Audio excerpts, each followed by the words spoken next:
दोस्तों, हमारे जीवन में कई बार दुख आते रहते हैं। दुख से सामना कैसे करें, चलते हैं इस वीडियो के माध्यम से। सुनते हैं, आपको बस अपने आप पर भरोसा करना होगा, तब आप जीना कैसे है जान जाएंगे। एक बार कैलाशवासी शिव माता पार्वती के साथ समुद्र यात्रा करते हुए लोमोलोमो द्वीप में पहुंचे। वे दोनों द्वीप के किनारे घूम रहे थे। इस द्वीप में तिमोदी नामक एक अनाथ युवक रहता था। वह बहुत ही निर्धन था। समुद्र से मछलियां पखंग कर तथा पर्वतों से कंद मूल फल लाकर वह अपना पेट भरता था। तिमोदी गहरे समुद्र में बंगी कुशलता से अपनी नाव चलाता था। फिजी द्वीप का एक भी नाविक उसके समान नाव नहीं चला सकता था। एक बार किसी धनी नाविक के साथ उसका परिचय हुआ। अभिमानी धनी नाविक तिमोदी को पराजित करना चाहता था। उसने कहा, अपनी नाव के साथ इस द्वीप से वीतिलेबू द्वीप तक जो पहले पहुंच जाएगा उसे विजेता गिना जाएगा। जो हारेगा उसे अपने हाथ जीतने वाले के पास अमानत के रूप में रखने होंगे और 10 नावें देनी होंगी। उन दोनों ने इसके लिए दिन तथा समय भी निश्चित कर लिया। निश्चित दिन आने पर दोनों नाविकों ने अपनी अपनी नाव के साथ विजय यात्रा आरंभ कर दी। कुछ समय बाद समुद्र में शीघ्र ही आंधी आ गई। बुरे भाग्य के कारण तिमोदी की नाव समुद्र के जल में डूब गई। जब तक वह नाव को पुनः झोनता है, तब तक धनी नाविक बहुत दूर निकल जाता है और विजयी हो जाता है। हारकर तिमोदी ने पहले की सभी शर्तें स्वीकार कर लीं। चिंता में डूबा हुआ तिमोदी घर से निकल पड़ा। अब वह हाथों के बिना मछलियां भी नहीं पकड़ सकता था और कंद मूल फल भी नहीं ला सकता था। भूख से तंगते हुए उसे 4 दिन हो गए। 5वें दिन भी वह अरण्य रोदन सा करता हुआ इधर उधर घूम रहा था। अब वह चल भी नहीं सकता था। वह किसी वृक्ष के नीचे बैठकर ऊंचे स्वर में रो रहा था। इधर द्वीप के किनारे घूमते हुए शिव पार्वती भी उस वन में पहुंचे। किसी के रोने की आवाज सुनकर पार्वती ने शिव को वहां चलने के लिए कहा, किंतु भगवान शिव अनाथ के करुण रोदन से भी द्रवित नहीं हुए। बार बार रोने की आवाज सुनकर पार्वती द्रवित हुई और आग्रहपूर्वक शिव को वहां ले गई जहां तिमोदी रो रहा था। तिमोदी की हालत देखकर शिव ने कहा, वत्स, तुम्हारे हाथ कहां गए और तुम क्यों विलाप कर रहे हो? तिमोदी ने सारी घटना शिव को सुनाई। सारा वृत्तांत सुनकर शिव की करुणावश कांप उठे। शिव ने अपनी माया से आंधी चलाकर वहां बहुत से फल प्रकट कर दिए। जमीन से पैर मारकर जलधारा उत्पन्न कर दी। निर्मल शीतल जलधारा तथा अनेक प्रकार के फलों को देखकर तिमोदी हर्ष से नाच उठा। शिव के प्रति उसने भाव भक्ति प्रदर्शित की। शिव पार्वती वहां से निकल पड़े, परंतु तिमोदी उस वृक्ष के नीचे शिव की भक्ति करता हुआ समाधिस्थ हो गया। कुछ समय बाद पार्वती के साथ शिव भी उस जंगल में पहुंचे और उन्होंने वृक्ष के नीचे ध्यान मग्न तिमोदी को देखा। शिव ने दर्शन देकर भक्त तिमोदी को कृतार्थ कर दिया। शिव ने अपने भक्त तिमोदी को आदेश दिया कि तुम ऐसे फलों की खेती करो जिनमें जल तथा फल साथ ही उत्पन्न हो। आश्चर्य में पंगे हुए तिमोदी ने भगवान को पूछा, भगवान, उस वृक्ष का नाम क्या है? हाथ और बैलों के बिना मैं उन वृक्षों की खेती कैसे कर सकता हूं? आशुतोष शिव ने कहा, वत्स, चिंता मत करो, सब ठीक हो जाएगा। ऐसा कहकर शिव पार्वती अंतर्ध्यान हो गए। शिव ने कैलाश पहुंचकर अपने पुत्र गणेश को आदेश दिया, पुत्र, केरल प्रदेश में जाओ, वहां से नारियल का फल लेकर फिजी द्वीप में रहने वाले भक्त प्रवर तिमोदी को नारियल की कृषि के विषय में निर्देश देकर शीघ्र यहां आ जाओ। आपकी आज्ञा शिरोधार्य है। ऐसा कहकर पिता को प्रणाम करके गणेश उस दिशा की ओर चल पड़े जहां तिमोदी तपस्या कर रहा था। नम्रता से युक्त तिमोदी ने गणेश जी को बार बार नमस्कार किया। शिव के पुत्र गणेश ने तिमोदी को नारियल बोने की विधि बतलाई और कैलाश की ओर लौट पड़े। तिमोदी ने एक नारियल के फल से अनेक नारियल के फल पैदा किए। धीरे धीरे प्रशांत महासागर के सभी द्वीपों में इस फल की खेती का विस्तार किया। तिमोदी ने नारियल के फल बेचकर बहुत धन भी कमाया। उस धन से उसने धनी नाविक की नावें भी ले लीं, अपना विवाह भी किया तथा सुखपूर्वक रहने लगा। ये कहा जाता है कि शिव के 3 नेत्र हैं, इसीलिए तो नारियल के भी 3 नेत्र होते हैं, तथा शिव के सिर की जटाओं की तरह नारियल में भी जटाएं होती हैं। गणेश जी केकंगे पर बैठकर तिमोदी के पास गए थे, इसी कारण सभी केकड़ों की पीठ पर गणेश जी की पूर्ति विराजमान है। फीजी द्वीप वालों का ऐसा विश्वास है। किसी राजा ने घोषणा करवाई कि वनों में जो हरिण हैं वे राजा के हैं, उनको जो मारेगा उसे दंड मिलेगा। एक बालक जो धीर और वीर था, बाण चलाने में भी निपुण था तथा वनों में पशु पक्षियों का वध करता था, उसका नाम था रॉबिन हुड। एक बार राजा के मंत्री के साथ उसकी मित्रता हो गई। सचिव भी बंदूक चलाने में निपुण था, परंतु रॉबिन के समान नहीं था। यह बालक मुझसे भी निपुण है, यह देखकर मन में दुखी होता हुआ भी वह उसकी प्रशंसा किया करता था। उसी समय अचानक आवाज सुनाई दी। सचिव ने कहा, यदि तू इस हरिण को मार देगा तो मैं तुझे इनाम दूंगा। रॉबिन हुड ने कहा, मैं राजा की आज्ञा का उल्लंघन नहीं करूंगा। सचिव ने कहा, मैं किसी से भी कुछ नहीं कहूंगा, राजा मेरे वश में है। रॉबिन को उस पर विश्वास हो गया और उसने शीघ्र ही बाण चलाया, हरिण को मार दिया। सचिव ने कहा, हरिण का वध करने के कारण तुम्हें दंड भोगना पड़ेगा। इस प्रकार उन दोनों में झगड़ा हो गया। रॉबिन धनुष चढ़ाकर गरजने लगा। सचिव डर के मारे भाग गया। रॉबिन ने विचार किया, नगर में जाने पर मेरा बुरा ही होगा, अतः जंगलों में जाकर जीवनयापन करूंगा। उसके साथ बहुत से लोग चलने लगे। वे सभी दलबल के साथ जहां कहीं रहते, उसके दल की सब जगह चर्चा होने लगी। एक दिन प्रातःकाल जब वे घूम रहे थे, तब उन्होंने संगक पर रोती हुए एक वृद्धा को देखा। उन्होंने पूछा, क्यों रो रही हो? वृद्धा ने उत्तर दिया, हरिण को मारने के कारण मेरे लंकों को फांसी लग रही है। मेरा पति पहले ही मर चुका है। मैं निर्धन हूं, पुत्रों के बिना अपना जीवन कैसे बिताऊंगी? यह सुनकर रॉबिन को दया आ गई और वह बोला, चिंता मत करो, तुम्हारे पुत्रों को फांसी नहीं लगेगी, उनके स्थान पर मैं अपनी बलि दे दूंगा। वृद्धा प्रसन्न होती हुई अपने घर लौट गई। रॉबिन ने शीघ्र ही अपने सहयोगियों को बुलाया और कहा, सभी फांसी घर के पास तैयार रहो, जब मैं बिगुल बजाऊं तब सभी निकलकर हमला कर देना। रॉबिन संक की ओर चल पड़ा। वहां उसने एक भिक्षुक को देखा। भिक्षुक को देखकर रॉबिन ने कहा, अपने वस्त्र उतारकर मुझे दो, मेरे वस्त्र तुम पहनो। उन दोनों ने अपने वस्त्र बदल लिए। भिक्षुक नए वस्त्र पहनकर प्रसन्न हो गया।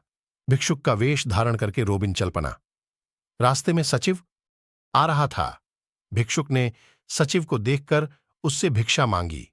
घोंगे से उतरकर भिक्षुक को घृणापूर्वक देखकर सचिव ने कहा, क्या चाहते हो? मैं प्रातःकाल से ही उस आदमी को ढूंढ रहा हूं जो फांसी लगाने का कार्य कर सके। क्या तू यह कार्य कर सकता है? भिक्षुक ने कहा, क्यों नहीं करूंगा? सचिव ने प्रसन्न होते हुए कहा, मेरे साथ चल। वह भिक्षुक को फांसी घर की ओर ले गया। रॉबिन ने जब उस फांसी घर में उस वृद्धा के पुत्रों की और लोगों की भीड़ देखी तो उसे आश्चर्य हुआ।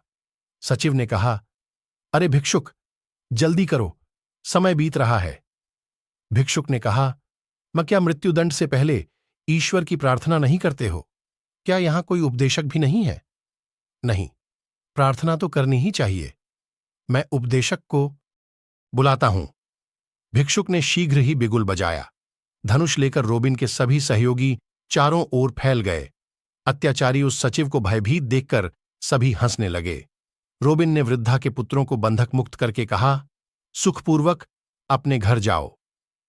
रॉबिन सचिव को खींचकर फांसी घर के पास ले जाकर कहने लगा, अब मैं तुम्हारा वध करूंगा। सचिव ने बार बार प्रणाम करते हुए कहा, हे अनाथों के नाथ, मुझे छोंगो। रॉबिन ने कहा, यदि तेरा राजा भविष्य में हरिणों के मारने पर फांसी की सजा नहीं देगा तो मैं तुझे बंधन मुक्त करता हूं। सचिव ने कहा, हां, ऐसा ही होगा। वह रॉबिन के पैरों में गिर पड़ा। रॉबिन अपने लोगों के साथ फिर जंगल में चला गया। लोगों ने अत्याचारी राजा को सिंहासन से उतार दिया और अमात्य को भी। उस स्थान पर सुयोग्य प्रजाहित चिंतक राजा का वरण किया। रॉबिन ने उसी तरह अपना जंगली जीवन बिताया। जंगल में भी न्यायप्रिय राजा की कीर्ति फैल गई। एक बार रॉबिन शिकार खेलने गया। उसने देखा कि एक सुंदर युवक घोंगे पर बैठकर आ रहा है। धनुष निकालकर रोबिन ने कहा, जो कुछ तुम्हारे पास है वह हमें दे दो। राजा ने सब धन निकाल कर उसे दे दिया। रोबिन ने निश्चय किया कि यह तो राजा है। सारा धन लौटाकर रोबिन ने क्षमा मांगते हुए कहा, आप जैसे राजा को देखकर मैं बहुत प्रसन्न हूं। इस समय भी कुछ लोग अत्याचारी हैं, उनका नियमन करके आप सुखपूर्वक राज्य कीजिए। राजा ने कहा, आप लोग वनवासी हो, शूर हो, धनुष बाण चलाने में कुशल हो। आपके सहयोग के बिना राज्य कैसे सुराज्य हो सकता है। रोबिन राजा को अपने निवास स्थान पर लाया और विधिपूर्वक उसका स्वागत किया।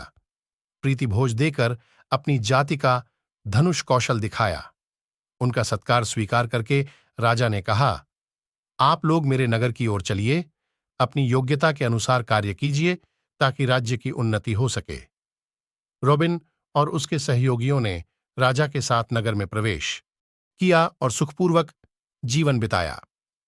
एक समय बंगाल प्रांत में वर्धमान के एक विद्यालय की 10वीं कक्षा में एक बालक पढ़ता था। बालक कुशाग्र बुद्धि, साहसी, निर्भीक एवं सेवाभावी था। बालक खेलकूद में भी भाग लेता था, परंतु परीक्षा के दिनों में वह खेलकूद में भाग लेना बंद कर दिया करता था। मिलनसार बालक होने की वजह से उसका खेलने नहीं आना साथियों को बहुत अखराता। वे उसकी तलाश करते उसके घर जा पहुंचे।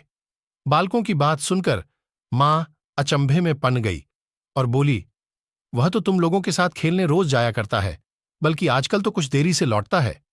बालकों ने माताजी को बताया कि वह तो करीब 1 महीने से खेलने नहीं आ रहा है। मां अचंभे और चिंता में पड़ गई। रात्रि को जब बालक घर लौटा तो मां ने पूछा, बेटा, तू शाम को खेलने नहीं जाता, फिर कहाँ इतनी देर तक रहता है। बालक ने निर्भीकता से उत्तर दिया, मां, मेरा एक साथी बहुत गरीब है और परीक्षा की फीस तक नहीं दे सकता। उसी की सहायता करने के लिए मैंने 2 बच्चों की ट्यूशन कर रखी है। मां ने बालक से कहा, मित्र की सहायता के लिए मुझसे पैसा मांग लेता, कोई बुरी बात नहीं थी। बालक ने दृढ़ता से उत्तर दिया, मां, मित्र की सहायता के लिए मैंने आपसे पैसा मांगना उचित नहीं समझा। जो स्वयं को मेहनत से मिलेगा उसी पैसे से मित्र की मदद करूंगा। बालक के परिश्रम एवं परोपकार की बात सुनकर मां को बहुत ही प्रसन्नता हुई। वह परोपकारी एवं परिश्रमी बालक सुभाष चंद्र बोस था। सर बेंजामिन फ्रैंकलिन संसार के महान व्यक्तियों में से एक हुए हैं कि वे समय की कीमत भली भांति समझते थे। एक बार कोई व्यक्ति उनकी दुकान पर कोई पुस्तक खरीदने आया।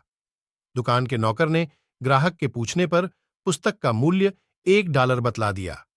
ग्राहक को कीमत कुछ अधिक लगी, अतः उसने नौकर से पूछा कि क्या कीमत इससे कम नहीं होगी। नौकर के मना करने पर ग्राहक ने स्वयं बेंजामिन से उस पुस्तक का मूल्य पूछा। बेंजामिन ने कहा, $1.25।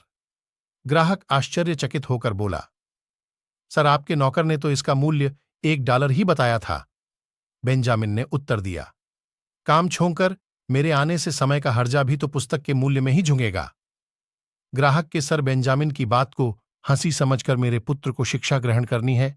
मैं जानता हूं प्रत्येक व्यक्ति सही नागरिक नहीं होता और न ही सब छोटे से बंगे होकर सत्य के पुजारी होते हैं, किंतु कृपया मेरे बच्चे को ऐसी शिक्षा दीजिएगा कि वह प्रत्येक दुष्ट व्यक्ति के लिए एक आदर्श नायक और प्रत्येक स्वार्थी राजनीतिज्ञ के लिए एक निष्ठावान संघर्षवादी नायक बने। मेरे बच्चे को यह भी बतलाइएगा कि जहां शत्रु होते हैं वहां मित्र भी है। मैं जानता हूं कि उसे इस तरह की शिक्षा प्राप्त करने में समय लगेगा। मेहनत से कमाया हुआ $1 5 पाउंड से अधिक होता है। उसे जीवन में हारने और जीतने के गौरव को सहर्ष स्वीकार करने की भी शिक्षा दीजिएगा। उसे ईर्ष्या से दूर रखने का प्रयास कीजिएगा। कृपया उसे मौन होकर हंसने के रहस्य को सिखाइएगा। उसे किताबों के आश्चर्यमय जगत से परिचित कराइएगा और पहांगों पर खिले हुए फूल के चिरंतन रहस्य को भी बतलाइएगा। उसे यह सिखाइएगा कि नकल करने से सम्मानपूर्वक असफल होना अधिक गरिमामय है। उसे बतलाइएगा कि असफलता के कारण जो आंसू टपके उसमें कोई लज्जा नहीं है। उसे यह भी बतलाइएगा कि चाहे दुनिया ने उसे गलत समझे, फिर भी अपने ऊपर भरोसा रखे। उसे भद्र लोगों के साथ भद्रता और दुष्टों के साथ सख्ती से पेश आना चाहिए। मेरे पुत्र को बराबर बताते रहिएगा कि वह भीन का एक आदमी न बने। उसे बतलाइएगा कि वह सबकी तो सुने, लेकिन सत्य की चलनी से छान कर उसे सुने और देखें, और फिर ऐसे सत्य में जो भलाई हो उसे ग्रहण करे। यदि आपके लिए संभव हो तो उसे दूहक के समय हंसना और सुख दूहक बोध से ऊपर उठने की सीख दीजिएगा। कृपया उसे अधिक मधुरता से बचने को कहिएगा। उसे यह भी बताइएगा कि अपनी बुद्धि एवं अपना पसीना बेचते समय सबसे अधिक कीमत लगाने वाले को ही बेचे, किंतु अपने हृदय और आत्मा के मूल्य को भी समझे। लोहा आग में जलाने से मजबूत होता है, इसलिए उसे स्नेह का ताप दीजिए, केवल लांग नहीं। उसे धैर्यवान होने का साहस दीजिए और शौर्य के लिए धैर्य की शिक्षा दीजिए। उसे अपने कृत्यों में गरिमामय आस्था बोध का पाठ पढ़ाइएगा, तभी वह मानवता की गरिमा में विश्वास करेगा। पुनः पुस्तक के मूल्य का पुष्टिकरण करना चाहा तो सर बेंजामिन ने इस बार पुस्तक एक महात्मा राजगुरु थे। समय समय पर वे राजा को उपदेश देने राजमहल में जाया करते थे। एक दिन वे राजा को उपदेश देकर भोजन करने के बाद महल के एक कक्ष में अकेले ही लेटे हुए थे। उसी कक्ष में खूंटी पर राजा का मोतियों का हार टंगा हुआ था। महात्मा जी के मन में अचानक ही लोभ आ गया और उन्होंने उसको खूंटी से उतारकर अपनी झोली में डाल दिया और अपनी कुटिया की ओर रवाना हो गए। कुछ समय पश्चात हार न दिखाई देने पर उसकी खोज प्रारंभ हुई। महात्मा जी पर तो शक का कोई प्रश्न ही नहीं था, लेकिन महल के नौकर चाकर परेशान थे। कुछ दिवस व्यतीत हो जाने पर जब महात्मा जी के मन का मैल दूर हुआ तो उन्हें अपने के पर घोर पश्चाताप हुआ और स्वयं ही हार को लेकर राजा के सामने रखकर बोले, बुद्धि खराब होने के कारण मैं इस हार को चुराकर ले गया था और अपनी भूल का एहसास होने पर मैं इसे वापस करने आया हूं। मुझे अधिक दुख इस बात का है कि मेरे कारण महल के नौकर चाकरों पर कितना अत्याचार हुआ होगा। का मूल रू $1.5 बताया। अब ग्राहक सही बात एवं समय की कीमत समझ चुका था। राजा को राजगुरु की बात पर विश्वास नहीं हुआ। राजा बोले, ऐसा लगता है हार चुराने वाला आपके पास पहुंचा होगा और उसे बचाने हेतु यह अपराध आपने अपने ऊपर ले लिया है।